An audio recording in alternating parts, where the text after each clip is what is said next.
தமிழ்நாடே கேள்விப்பட்டிராத அதிரடி விலை குறைப்பு சூப்பர் சரவணா ஸ்டோர்ஸ். தமிழக அரசியலின் பல்வேறு திருப்பங்களை உங்களுடன் பகிர்ந்து வரும் நம்ம நியூஸ் ஃபோக்கஸ் தமிழ் சேனலை மறக்காம சப்ஸ்கிரைப் பண்ணி இணைந்திருங்கள்.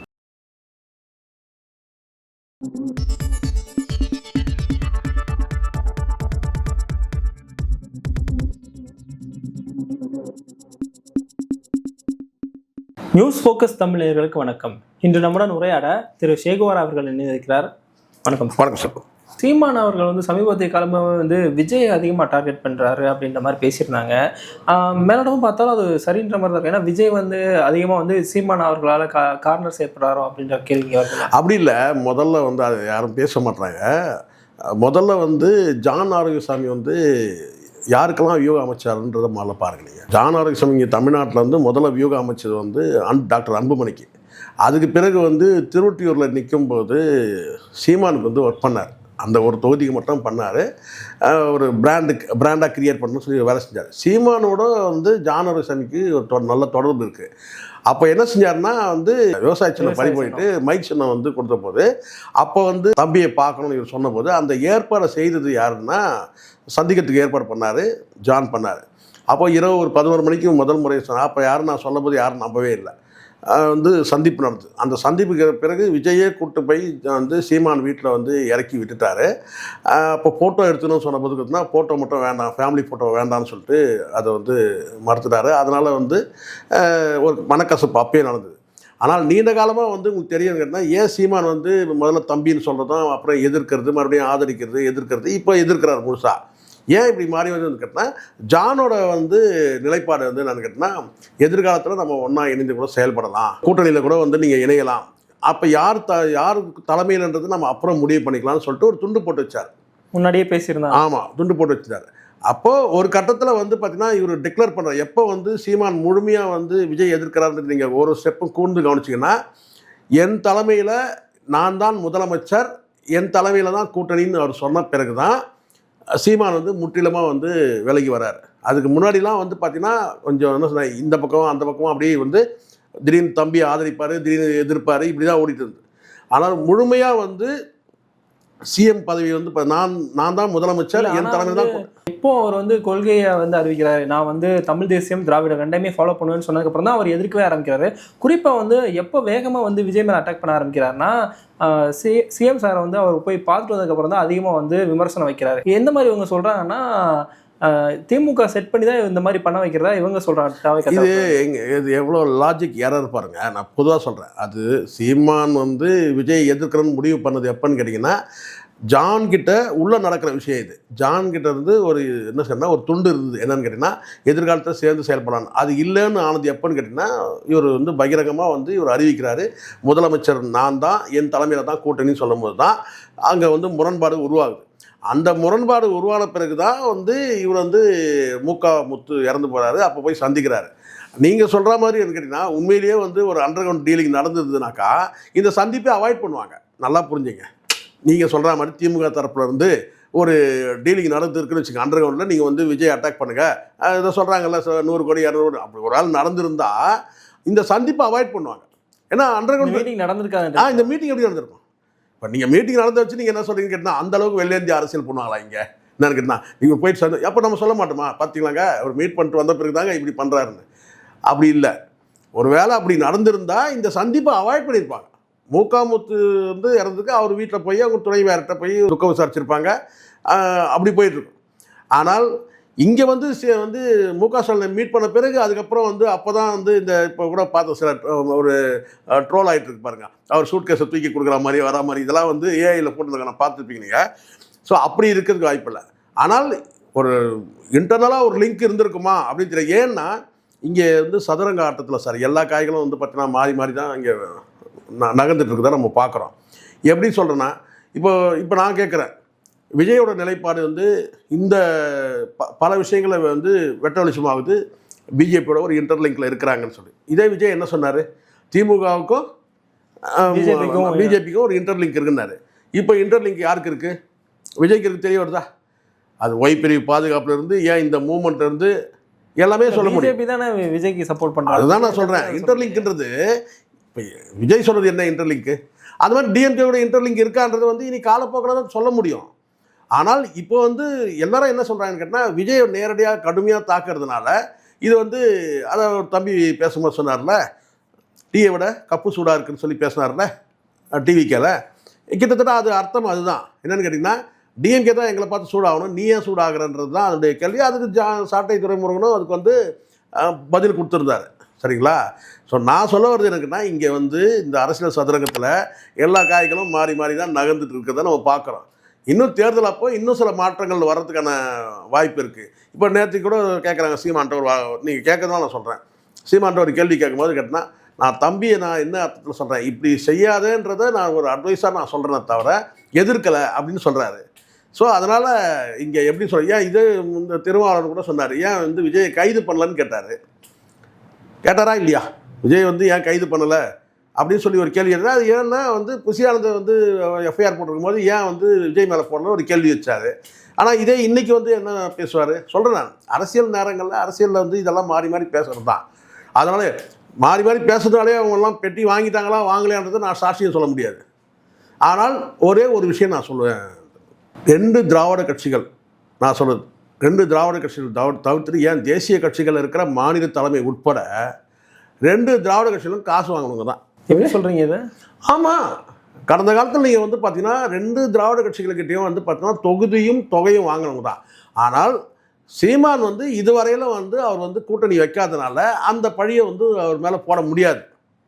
ஆனால் பரவலாக இருக்கிற எல்லா கட்சிகளும் தொகுதியும் தொகையும் வாங்கக்கூடிய கட்சின்றது ஊருக்கே வெளிச்சமாக தெரியும். சொல்லலாம், நான் பெட்டி வாங்கலை போல வரலன்னு சொல்லலாம். ஆனால் உண்மை அதுதான். இதுக்கு ஆதாரம் இருக்குன்னா நிச்சயமாக ஆதாரம் கிடையாது, ஆதாரம் போடவும் முடியாது. ஆனால் சில வசனங்கள் வேணால் ஆதாரமாக எடுத்துக்கலாம். அது கடந்த காலத்தை வைகோ அவர்கள் பேசின வசனமாக இருக்கட்டும், பிரேமலதா பேசின வசனங்களாக இருக்கட்டும் சொல்லலாம்.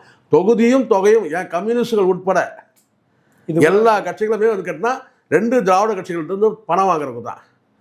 தேசிய கட்சிகள் இல்லையா நினைக்காது. தேசிய கட்சியில் மாநில தலைமைகள் வந்து கொஞ்சம் கணிசமான வகையில் வாங்கிப்பாங்க. அது காரணம் கேட்டால், இத்தனை சீட்டுனா இத்தனை சீட்டு 20 சீட்டுனாக்கா அந்த 20 சீட்டில் வந்து பார்த்தீங்கன்னா எந்தெந்த தொகுதியை வாங்குறதுன்னு ஒன்று இருக்குல்ல, கிவன் டேக்கன் இருக்குல்ல, அதில் வந்து அவங்களுக்குள்ள பேரம் நடக்கும்.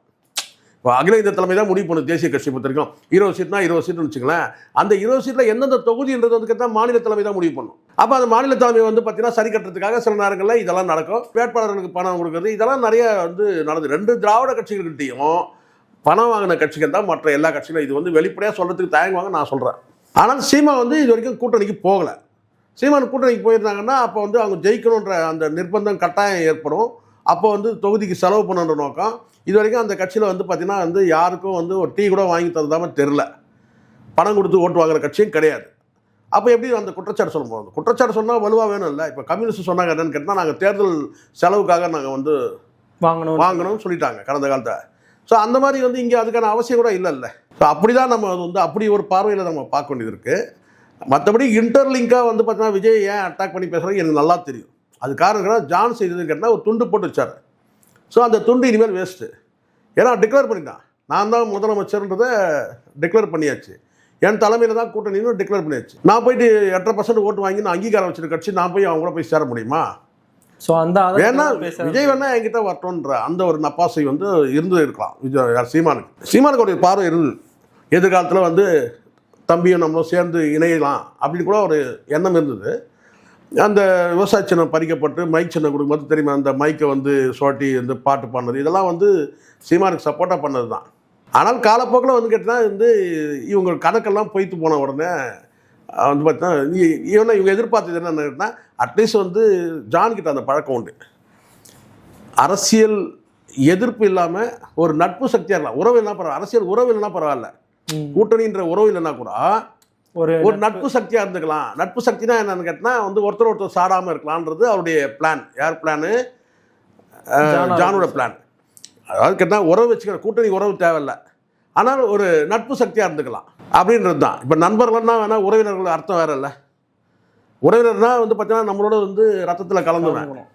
ஆனால் நட்புன்றவன் அப்படி கிடையாது. ஒன்லி வந்து நல்லா இருக்கியாப்பா, நல்லா இருக்கியா, ரைட், ஓகே, அப்படி. ஸோ அந்த மாதிரி எதிர்பார்த்தாரு. ஆனால் அது நடக்கலை. சீமான் வந்து கடுமையாக வந்து சாடுறாரு.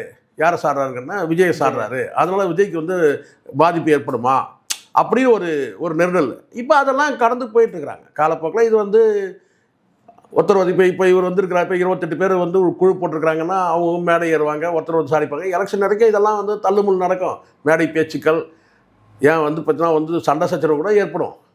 இதெல்லாம் அரசியல் ரீதியாக நடக்கிறது தானே. இல்லை, எனக்கு நான் ஒரு கருத்தை மட்டும் இங்கே பதிவு பண்ணுறேன். அது யார் இதை கேட்குறாங்களோ அவங்க போய் சேரட்டும். பயிற்சி நிறைய தேவைப்படுது. ஆமாம், தாவேக்காரர்களுக்கு எல்லா செக்டார்லேயும். நான் சொல்கிறது வந்து கேட்டால் வெறும் விர்ச்சுவல் வாரியர்ஸ் மட்டுமே இல்லை, அதில் இருக்கிற நிர்வாகிகள் கூட பயிற்சி தேவைப்படுது. ஒரு கட்சியோட துணை பொதுச் செயலர் நீங்கள் ஒரு யூடியூப் நீங்கள் வச்சுருந்தால் கூட பார்த்தீங்கன்னா அந்த யூடியூப்லாம் வந்து வேறு யார்ட்டையாவது கொடுத்து நடத்தணும். நீங்கள் ஒரு ஆங்கராக வந்துட்டு நீங்கள் வந்து அங்கே கேள்வி கேட்குறது. நீ கட்சியோட ஒரு மாநில கட்சி, பெரிய கட்சி, அதுவும் பிரைமரி ஃபோர்ஸ்னு சொல்லக்கூடிய ஒரு ஜான் ஆரோக்கியசாமி, அதில் வந்து நீங்கள் வந்து பார்த்தீங்கன்னா வந்து இதுக்கு முன்னாடி நீ யூடியூப் நடத்திருக்கலாம். ஆனால் நீ அங்கே வந்து ஒரு யூடியூபராக உட்காந்துக்கிட்டு இந்த சம்பவத்தை பற்றி நீ வந்து ஒரு ஆங்கராகவும் ஒரு அரசியல் விமர்சனன்ற பேரில் வந்து நீங்கள் இதுவே வந்து குறைவானதுன்ற நான். இப்போ நீங்கள் போய் வந்து ஒரு மெயின் ஸ்ட்ரீம் மீடியாவில் போய் உட்காந்து அல்லது வந்து யூடியூப்லேயே வந்து ஒரு பிரபலமான யூடியூப்பில் போய் உட்காந்து நீங்கள் நேர்காணல் கொடுத்து விளக்கணும். யார் விளக்கணும்? ராஜ்மோகன் விளக்கணும். அவர்கிட்டயே நமக்கு நிறைய கேள்விகள், அவர்கிட்டயே நிறைய கேள்விகள் கேட்டால் நீ போய் உட்காந்துட்டு வந்து பார்த்தீங்கன்னா ஒரு அரசியல் விமர்சனம் கேட்டால். ரெண்டாவது, இப்போ நீங்கள் உங்களுக்கு சாட முடியல, பத்திரிகையாளர்கள் மணியை சாட முடியல, வந்து நக்கீரன் கோபாலை சாட முடியல, இன்னும் பலரும் நான் சொல்கிறேன், இங்கே பெரும்பாலான பத்திரிகையாளர்கள் எல்லாருமே எப்படி ஒரு பீரியடில் ஜெயலலிதாவுக்கு வந்து ஒரு எதிரான மனநிலையில் இருந்தாங்களோ அப்படி தான் வந்து விஜய் விஷயத்தில் இருக்கிறாங்க. அது காரணம் விஜய்க்கு வந்து நான் கேட்டால் பத்திரிகையாளரை இன்னும் சந்திக்கவே இல்லை. யாராவது ஒரு பத்திரிகையாளரை நீங்கள் சந்திக்கணும். சந்திச்சிங்கன்னா வந்து பார்த்தீங்கன்னா அப்போ தான் வந்து உங்கள்கிட்ட என்ன ஒரு கிளாரிட்டி கிடைக்கும். நீங்கள் என்ன பாதை, என்ன பயணம், அவங்க கேட்கக்கூடிய கேள்விகள் நீங்கள் பதில் சொல்லணும். ஜெயலலிதா பத்திரிகையாளர் சந்திக்கவே இல்லையா? தெரியுமா யாருக்காச்சும்? எல்லா பத்திரிகையாளரும் சந்திச்சிருக்கிறாங்க. அவங்க பத்திரிகையாளர் சந்திக்காமலாம் கிடையாது. ஏன்னா மைக்கு வேணால் பிடிங்கி தூக்கி போட்டு போயிட்டே இருக்கலாம். எல்லா பத்திரிகையாளரும் சந்திருக்காங்க. என்ன சொன்ன காரில் அவங்க ஏறும்போது கூட பார்த்தீங்கன்னா நின்று பேசிட்டு பதில் சொல்லிட்டு போவாங்க. ஸோ அதெல்லாம் இவங்களுக்கு வரலாறு தெரியாத வந்து லயலா மணின்னு ஒருத்தன் பேசலாம். என்ன சொல்கிறீங்கன்னா, நாங்கள் நக்கீரன் பத்திரிகை புறக்கணிப்போம். நக்கீரோட வரலாறு தெரியுமா உங்களுக்கு? நக்கீரோடைய வரலாறு தெரியுமா உங்களுக்கு? நாங்கள் நக்கீரன் பத்திரிகை உங்களை எதிர்த்து பேசுனா உடனே வந்து ஒரு செய்தி வெளியிட்டால் வந்து நக்கீரன் பத்திரிகை புறக்கணிப்பீங்க. அப்படி எத்தனை பத்திரிகை நீங்கள் புறக்கணிப்பீங்க? ஒரு மாற்று கருத்து இதெல்லாம் வரதான் செய்யும்.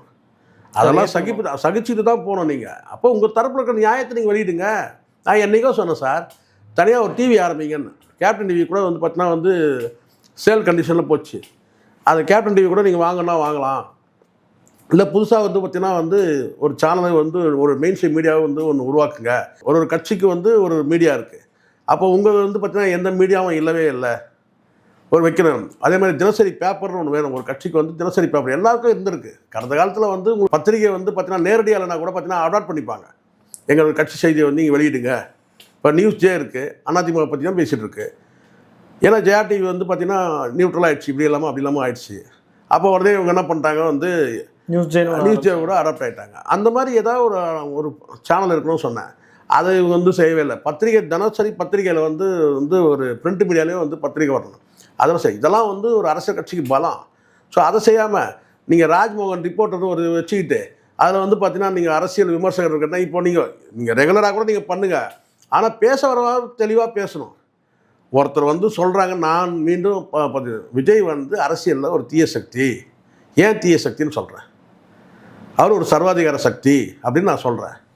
அதுக்கான காரணங்களை என்னால் அடுக்க முடியும். நீங்கள் மக்களை வந்து நீங்கள் வந்து உங்கள் வீட்டுக்கு அழைச்சி பேசுகிறீங்களா, அதுவே மிகப்பெரிய சர்வாதிகாரம் சார். மக்கள் எங்கே வந்து களத்தில் இருக்கிற வெள்ளத்தில் போராடுறாங்கன்னா அந்த மக்கள் நீங்கள் வீட்டில் கூட்டு வச்சு பேசுகிறீங்கன்னா அப்போ நீங்கள் யார்? சார் சர்வாதிகாரி தான் நீங்கள். அதெல்லாம் அந்த வகையில் அவங்க சொல்லியிருப்பாங்க, ஒரு வேளை சொல்லியிருக்கலாம், அது எனக்கு என்னன்னு தெரியாது. ஸோ அதனால் ராஜ்மோகன் பொறுத்த வரைக்கும் எனக்கு ராஜ்மோகன் மட்டும் இல்லை, இன்னும் பலருக்கும் பயிற்சி தேவை. பயிற்சி இல்லை அவங்களுக்கு. ஓகேங்க சார். இனி வருங்காலங்கள் அதெல்லாம் மாற்றிப்பாங்க நம்புவோம். தமிழக அரசியல் என்னென்ன மாற்றங்கள் நிகழ்வுன்றதை பொறுத்திருந்து பார்க்கலாம். நன்றி. நன்றி சார்.